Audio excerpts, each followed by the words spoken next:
জীবনের প্রতিকূল পরিস্থিতিতে আমাদের প্রতিক্রিয়া। একদিন মেয়ে তার বাবাকে নিজের জীবন নিয়ে হতাশার অভিযোগ করছিল। বলছিল সে আর পারছে না, সে জানে না কিভাবে কি করতে হবে, লড়তে লড়তে সে আজ ক্লান্ত। এই যেন একটি সমস্যা শেষ হলে আরেকটি হাজির হওয়া। মেয়েটির বাবা পেশায় একজন রন্ধনশিল্পী। মেয়ের হতাশার কথা শুনে তিনি মেয়েকে রান্নাঘরে ডেকে আনলেন।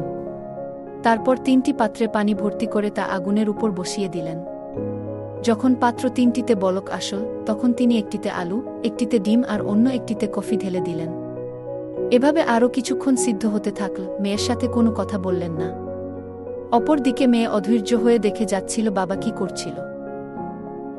20 মিনিট পর তিনি চুলা বন্ধ করে একে একে প্রথমে আলু উঠিয়ে নিয়ে একটি বাটিতে রাখলেন, ডিম রাখলেন আর কফি একটি কাপে ঢাললেন। তারপর মেয়েকে জিজ্ঞেস করলেন, তুমি এখন কি দেখছো? মেয়ে উত্তর দিল, আলু, ডিম আর কফি। বাবা বললেন, ভালো করে দেখো এবং ধরে দেখো। মেয়ে বাবার কথা মতো ধরে দেখল আলু নরম হয়ে গেছে, ডিমের খোসা খুলে দেখা গেল সিদ্ধ হয়ে শক্ত হয়ে গেছে। অন্যদিকে কফির কাপ থেকে বের হয়ে আসা ঘ্রাণে তার মুখ হাসি উজ্জ্বল হয়ে যায়। এসবের অর্থ কি? বাবা মেয়ে জানতে চাইল। বাবা ব্যাখ্যা করলেন, আলু, ডিম, কফি বিন যদিও একই তাপমাত্রার ফুটন্ত পানিতে অর্থাৎ একই দৈব পরিবেশের সম্মুখীন হয়েছিল, কিন্তু নিজের মতো করে অর্থাৎ ভিন্ন ভিন্ন প্রতিক্রিয়া দেখায়।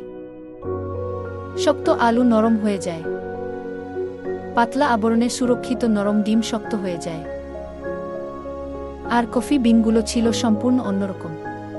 ফুটন্ত পানিতে এরা নিজেদের মেলে ধরে পানিটাকেই পরিবর্তন করে ফেলে, নতুন এক জিনিস সৃষ্টি করে। তুমি কোনটা? মেয়ের কাছে বাবা জানতে চাইলেন। প্রতিকূল পরিবেশ যখন তোমার দুয়ারে কড়া নাড়বে তখন তুমি কিসের মতো প্রতিক্রিয়া দেখাবে? প্রতিকূল পরিবেশে নিজেকে শক্ত করতে হবে, পরিবেশ বুঝে নিজেকে উপস্থান করতে হবে।